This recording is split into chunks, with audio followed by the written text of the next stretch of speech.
Malgré les efforts d'Hollywood de nous servir des booze à répétition, parfois, et je dis bien parfois, comme une aiguille dans une botte de foin, comme une perle au fond de cette pile de booze, un film va apparaître et quand tu vas le regarder, ça va te mettre la banane.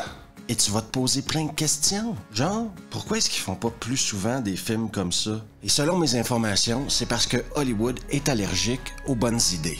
Aujourd'hui, à revue de 2010, un film qui deviendra fort probablement culte d'ici quelques années. Tucker et Dale fightent le mal. Et ça commence maintenant.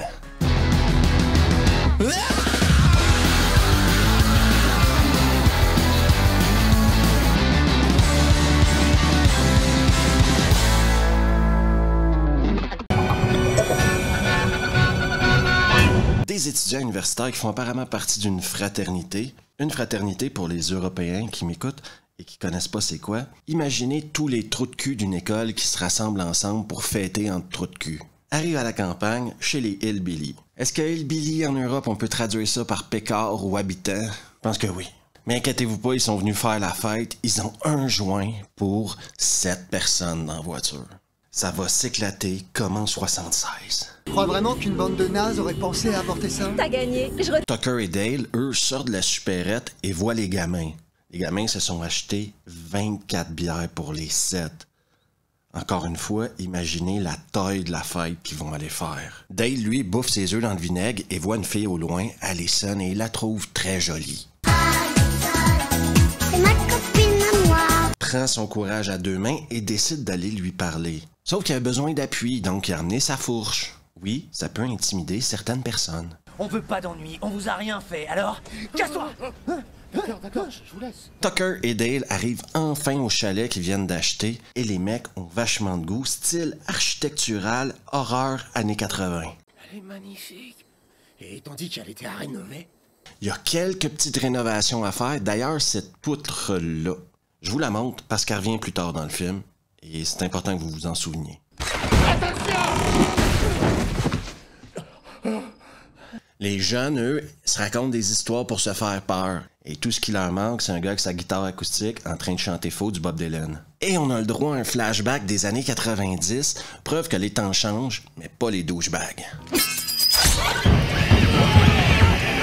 Tucker et Dale, eux, ils sont tranquilles, ils font leur petite pêche du soir. Allison, elle, décide d'aller se baigner en pleine nuit et tombe à l'eau, se cogne la tête sur une roche. Tucker et Dale, c'est pas des sauvages, ils vont essayer d'aller sauver la gamine.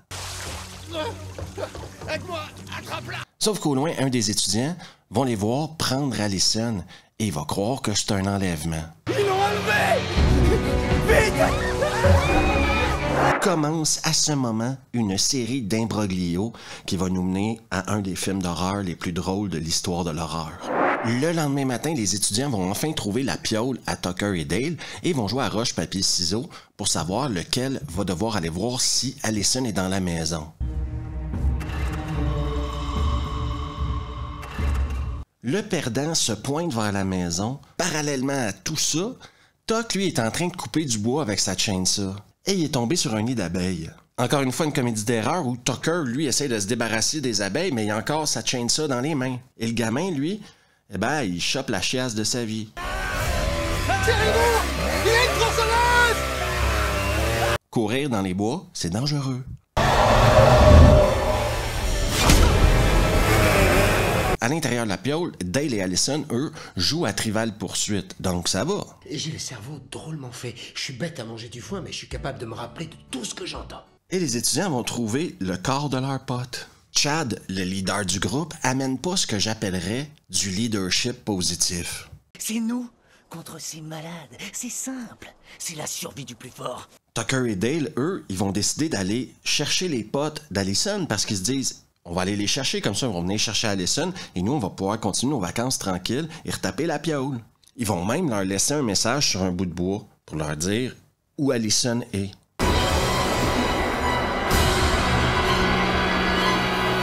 Chad et sa bande d'étudiants, là, ils sont dans un mode paranoïaque. Là. Même si j'avoue que toute cette situation-là peut porter à confusion. Poiré, il lui fait creuser sa propre tombe. Y a pas de temps à perdre. Bien sûr que non, débilos, elle est pas en train de creuser sa tombe, elle creuse une toilette sèche. T'as vu où la piole est située? Tu penses que l'aqueduc se rend là?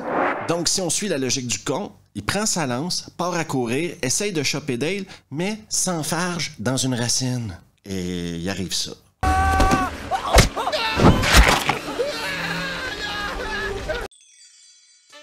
Salut toi, qui fight le mal. Pourquoi ne pas t'abonner juste ici? Laisse un pouce bleu, une notif. Partage la vidéo avec tes potes. Et on retourne à Tucker et Dale qui fight le mal. Tuck lui demande rien à personne, il est en train de passer son petit bois au broyeur. Eh bien, il y a un autre débilos qui part à courir puis qui essaye de choper Tuck. Encore une fois, je vous le dis, Tuck a demandé rien à personne. Tout ce qu'il fait, c'est se pencher pour ramasser un bout de bois. Et j'aimerais souligner à tout le monde qui nous écoute, on ne court pas près d'un broyeur. Money shot.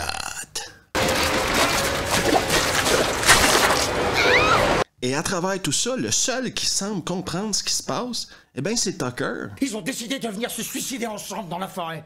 Mais oui, bien sûr, ça peut être que ça. Je vous dirais même que c'est à partir de ce moment-là où on pousse les limites de l'intelligence humaine à des summums jamais vus dans des films d'horreur. Tant mieux si tu sais pas, tant mieux si je sais pas, parce que si on savait, ils voudraient nous tuer aussi.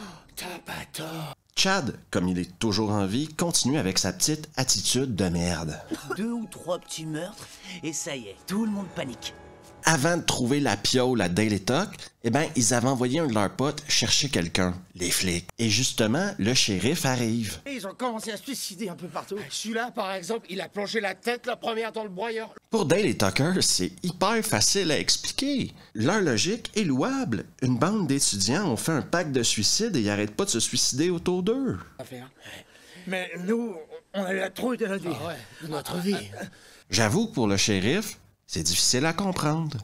Donc, ils vont lui dire, viens à l'intérieur, Allison est là, elle doit être réveillée, et elle va pouvoir tout expliquer. Quand le gars s'était empalé sur son bout de bois, eh bien, Allison s'était pris un coup de pelle derrière la tête, et elle était tombée KO. Donc, vous allez vous retrouver accusé d'homicide involontaire, mais ce serait un miracle si les choses en restent là. Faut se mettre un peu à la place du shérif aussi, un peu d'empathie. Leur histoire, bien que très intéressante, est peu probable. Attendez, shérif, vous trouvez vraiment qu'on a des têtes de tueurs en série? Et je vous avais dit qu'il devait faire réparer cette poutre. La nuit, tous les chats sont gris.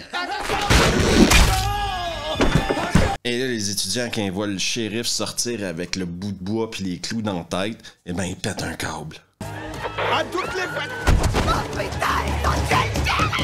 Pourtant, Tuck, lui, il reste optimiste. S'il arrive à marcher, c'est que ça va aller. Il va se remettre. Un des gamins panique et va choper le flingue du shérif. Et les armes à feu, c'est pas un jouet, hein? Faut que t'enlèves le cran de sûreté, là, sur le côté. Chad va choper le flingue du shérif par terre à côté de son pote mort et aller chercher le chien à Dale. On est maintenant dans une prise d'otage. Ça va loin, là. On rigole plus, c'est fini! C'est pas possible. Ils ont mon chien. Dale, pour sauver la vie de son chien, eh ben, il sort le fusil à clous puis il commence à tirer, mais c'est surtout pour créer une distraction et on voit Tucker en dissimu. Et Tucker réussit à sauver le chien. Par contre, il va devenir prisonnier de Chad et son groupe de suicidaires, quoi. Alors les jeunes, tout se passe comme vous voulez? Chad, il y a des petits problèmes à régler dans sa tête, je pense. Et Tucker le dira plus loin, il a vachement besoin de consulter, OK?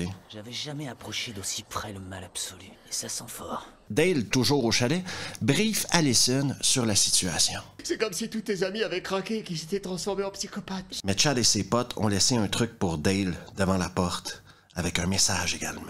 Ah, bon sang, ils ont coupé ses doigts de bowling. Ses doigts de bowling, ça c'est salaud. C'est maintenant à Dale d'aller sauver Tucker, qui a sauvé son chien plus tôt.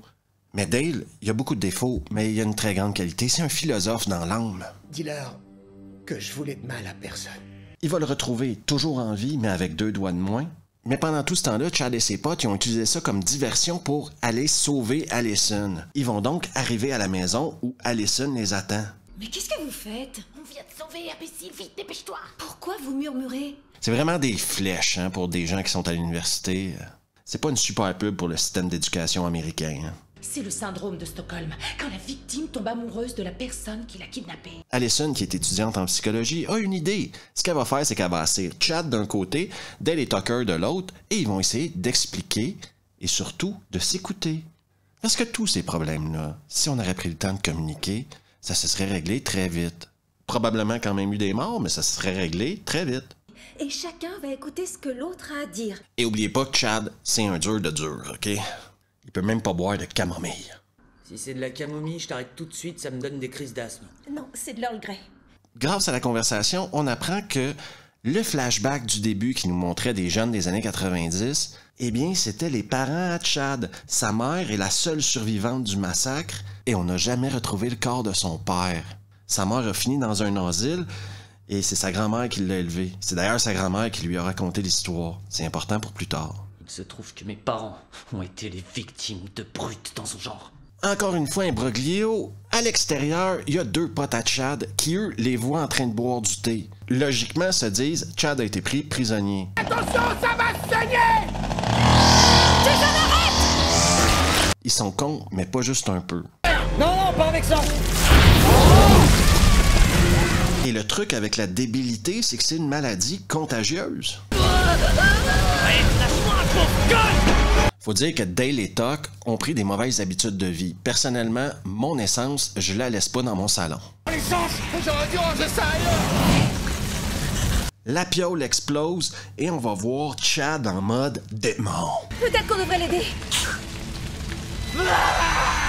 Tucker et Dale montent dans le pick-up, se disent « Ok, c'est bon, c'est le temps de se casser, là, il n'y a rien à régler ici. » Sauvons-nous, sauf qu'ils frappent dans un arbre parce que Dale est distrait par Allison.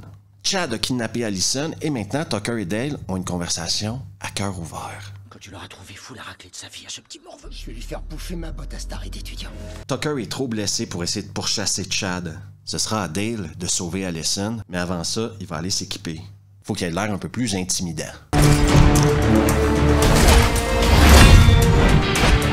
Il va trouver Allison attachée sur une scie. Oui, le genre de scie industrielle, là, avec une grosse lame. Le lapin sort du terrier, il fait une boucle à gauche. Dépêche-toi, vite! Voilà! Et Chad, c'est un sadique, là. Non seulement il a l'air d'un démon, mais il commence à penser comme un démon. Et il va attaquer Dale comme un sauvage. Je t'ai pas fait trop mal, j'espère. Ça va aller? Dale, par contre, lancé de hache de sa vie.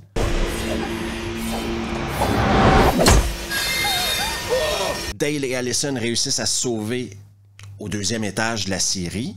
Et dans cette scierie abandonnée-là, où les scies fonctionnaient encore, ils vont trouver un vieux journal qui explique le massacre qu'il y a eu dans les années 90. Et la réalité, c'est que c'était le père de Chad qui aurait commis le massacre. Je crois que nous, on l'a trouvé. Nom de Dieu de merde.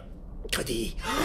Et quand ils vont apprendre à Chad que, en dedans de lui, au plus profond de lui-même, c'est un pécard, ça va pas se passer comme il avait prévu.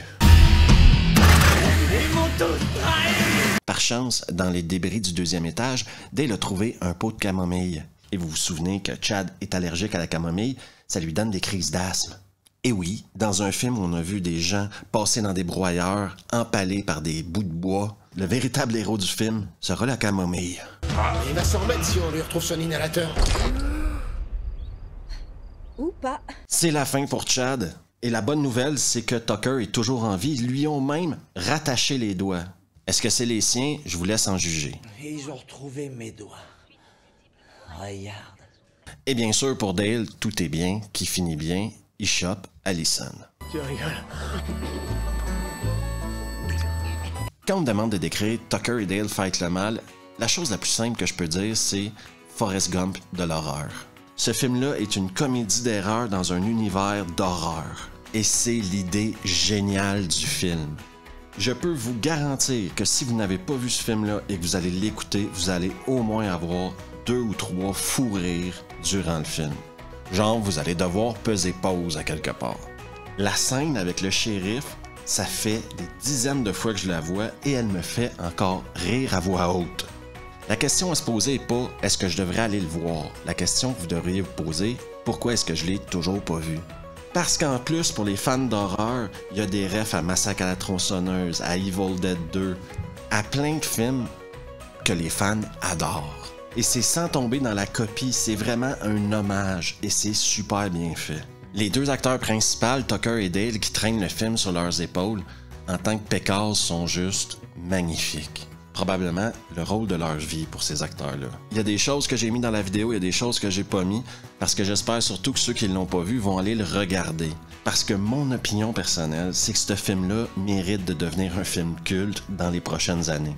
Le mélange de genres, c'est toujours un jeu dangereux pour le cinéma. Mais quand c'est fait comme dans Tucker et Dale Fight le mal, eh ben c'est magique. Genre de film qui donne encore espoir qu'il existe des bonnes idées, même s'il date d'il y a 13 ans. Merci à tout le monde d'avoir pris le temps d'écouter la vidéo. Si vous aimez le contenu, n'hésitez surtout pas à vous abonner. Juste ici à laisser un pouce bleu à fighter le mal. Et on se revoit la prochaine fois. Je veux pas mourir! Mais je suis content de pas être monté comme un âne, hein.